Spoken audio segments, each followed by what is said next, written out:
few weeks ago, I made a video about the Brabham BT46b. If you haven't watched it yet, go check it out after this video. And while I did some research for this video, one question came to my mind. Why is Lotus not an F1 anymore? I mean, if you look at the success they had in the past and compare them to other well-established teams like McLaren, Ferrari or Williams, I didn't really understand why they were not an F1 anymore. So I digged a little bit deeper into the history of Lotus, and with this video, I want to show you my results and maybe give you some reasons why this team eventually collapsed. And of course, if you want to answer the question, well, where did it all go so wrong for Lotus, you will first have to go back to the beginnings of this team in order to understand where they come from. As you can imagine, like a lot of motorsport teams from the 1950s, Lotus was also founded as a private team by none other than Colin Chapman. And although Lotus did not only have a motorsport team, but also a road car company, we're still going to focus mainly on the motorsport team in this video. And although you might think, well, of course a new team will need a few years to finally build a car that can actually fight for wins, Lotus already achieved that in their first few years, with cars like the MK6 and the MK8. Their timing was also pretty good, because in 1956 a new Formula 2 regulations came up which gave Lotus the possibility to build a car that could be used in the series. But Formula 2 wasn't enough for them. Not for Lotus and especially not for Chapman. And so they aimed for the highest possible competition, Formula 1.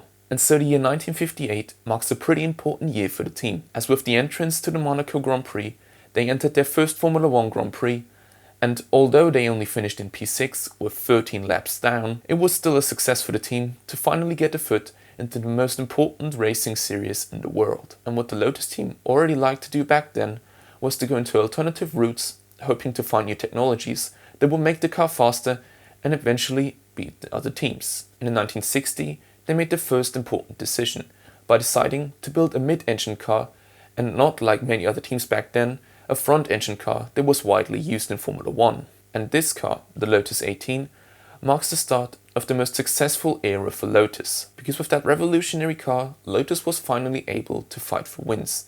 Even though the Lotus 18 wouldn't get its first win for the Team Lotus team, but rather for the private Rob Walker Racing team in 1961, when Sterling Moss won the Monaco Grand Prix. But nonetheless, Lotus was on the path to success, and it seemed like only a matter of time when they would not only win their first race, but maybe even their first championship. And so when the year 1963 came around, everybody knew that they had to have at least an eye on Lotus, but they did not know what Lotus will bring up that year as their car. Because Lotus didn't just rest on their success they had in the past, but build on that good base of the Lotus 18 and start to improve it here and there. And the result of this is one of the most legendary cars in Formula 1 history, the Lotus 25. Because what made that car so special was that Lotus was able to build the first monocoque chassis in Formula 1. And when combined with one of the best drivers on the grid at that time, Jim Clark, this team was unstoppable. And so with 7 race wins from Clark,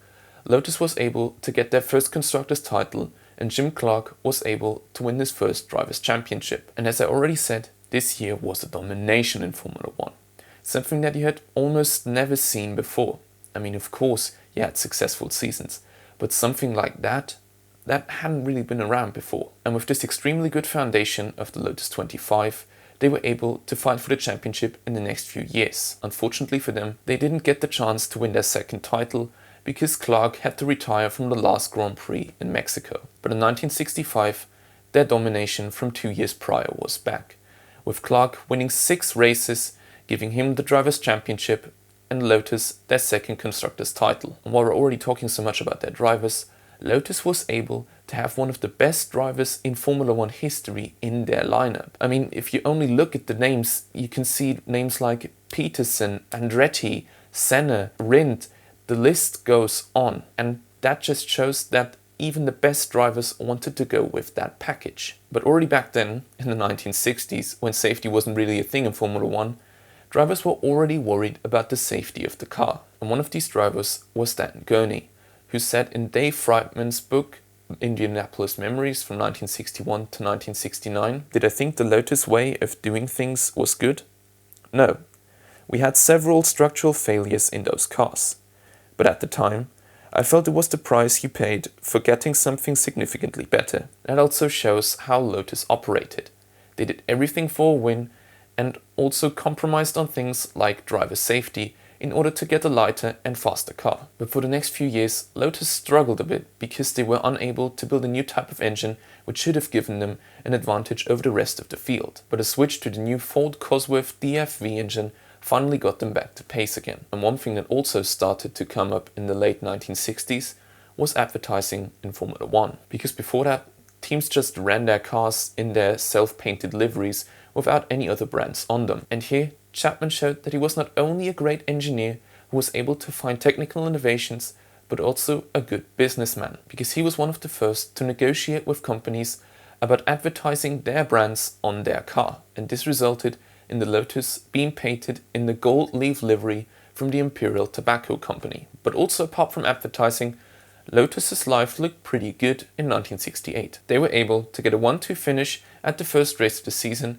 with Jim Clark winning ahead of Graham Hill, and all looked to be set for another dominant year for Lotus. Sadly, what no one knew, Formula One was going to lose one of its best drivers in history. Jim Clark died on the 7th of April in 1968 when he raced in a non-championship event in Formula 2 at the Hockenheimring. Of course, this was not only devastating for Lotus, but also for the entire motorsport world. And although Lotus had lost one of its best drivers in the history of the team, they were still able to get the 1968 Drivers' and Constructors' Championship, not only because they built another revolutionary car.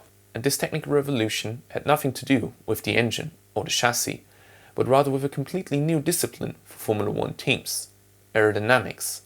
Because Chapman started to use small wings on the front of his car, and even though they might not have had that much of an effect on him, it really showed where the trend was going to go. And although this technical revolution was copied by other teams throughout the next few years, other things like a four-wheel drive system, which Lotus also experimented with, wouldn't really come to use for the team. But in 1970, Lotus was finally able to get some innovations back on their cars by building hip-mounted radiators and inboard front brakes. And although the car had, as every new car, a few problems at the beginning, Lotus was able to iron them out from the midway of the season, making them the best team once again. Sadly, Lotus had to witness that another one of their drivers died in their cars, as Jochen Rindt died in a crash at the Italian Grand Prix in Monza. And although Rindt wasn't able to fight against the other drivers anymore, his advantage was too big, and thus he won the 1970 Drivers' World Championship, and Lotus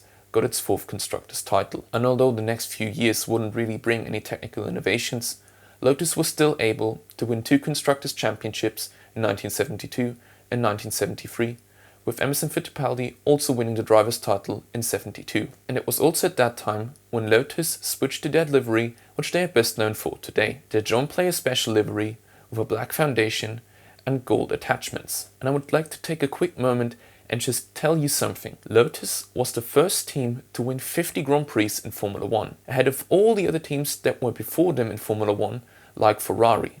And that just shows how dominant Lotus was in the 1960s and 1970s. But for the next few years, Lotus wasn't able to get any silverware home, as other teams like McLaren and Ferrari were just too strong to beat. But Lotus hadn't lost its interest in innovation.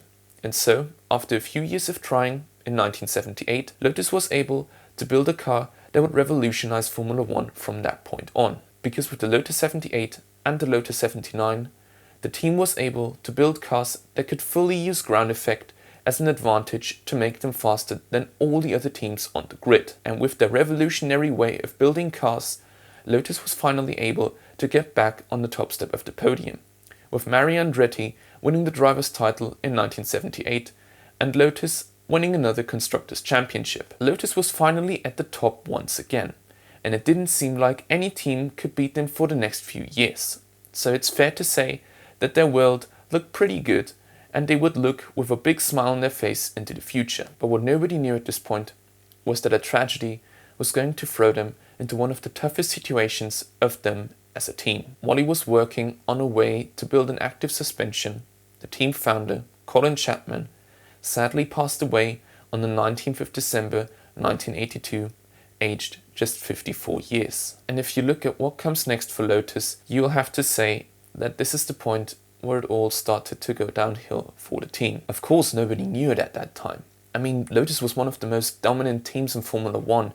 they wouldn't just fail or drop out of the series. They are too big for that, and so they kept on going the team with a new manager and new engineers to build the cars. Unfortunately, after a few unsuccessful designs in the next few years, Lotus started to slowly fall back into the midfield of the grid. Only a switch to the Renault turbo-powered engine and a switch to the Goodyear tyres was able to give the team back some power to fight against the top of the field. And although the team had very good drivers in their cars, with Nigel Mansell and Elio De Angelis, they were not able to get higher as third in the Constructors' Championship in 1984. After the departure of Mansell, who left for Williams, Lotus was able to sign the young Ayrton Senna for their team in 1985. And with those two very good drivers, Lotus was finally able to get in 3 wins in the season, with De Angelis winning in Imola and Senna winning in Portugal and Belgium. But even these 3 wins couldn't help the team to finish anything higher than 4th in the Constructors. And even in 1986, with Senna getting 8 pole positions and 2 race wins with his new teammate Johnny Dumfries, the team was only able to finish in the Constructors' standings in 3rd again.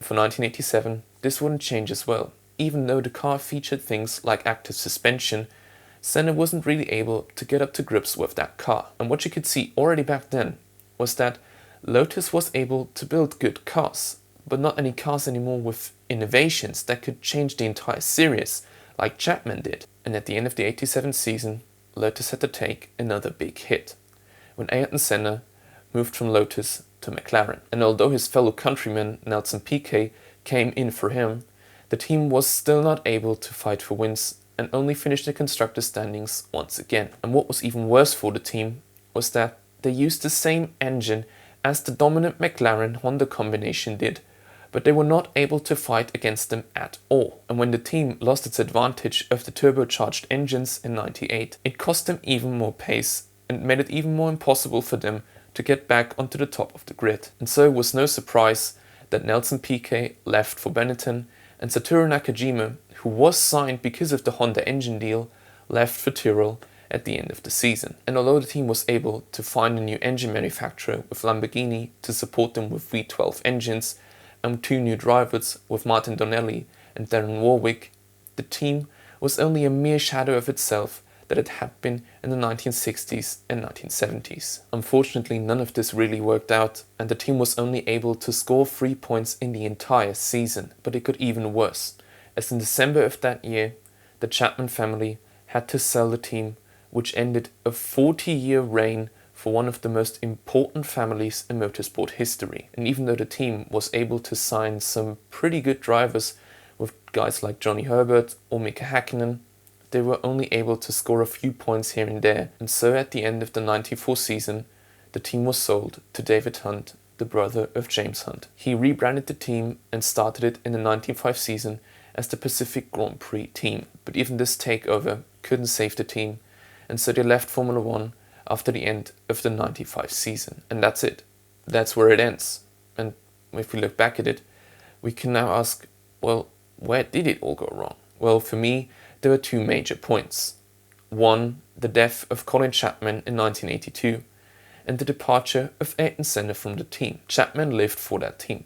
I mean, he not only founded it, but he was also the reason why so many top drivers wanted to drive in a Lotus, because he was able to find great technical innovations that would make his cars the fastest on the grid. And if you look back at what the team has achieved under his reign, you can say that he was one of the best, if not the best, engineer in Formula One history. And even though the team had lost one of its brightest minds, some drivers like Senna were still able to get the maximum out of the car.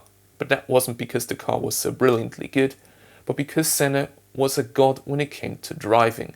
And so he was able to get the maximum out of this package, even though it was only mediocre. But even though they're not in Formula One anymore, we can look back on them and say that they were one of the most successful teams in F1 history, with multiple driver and constructors championships. But they did not only win quite a lot of silverware, they also gave us revolutionary technologies that would not only change Formula One, but the entirety of motorsport. And another car that featured a revolutionary technology was the Brabham BT46b, which I mentioned in the beginning of the video. If you want to find out how this car almost broke Formula One, check out the video up here. Thank you for watching, and see you next time.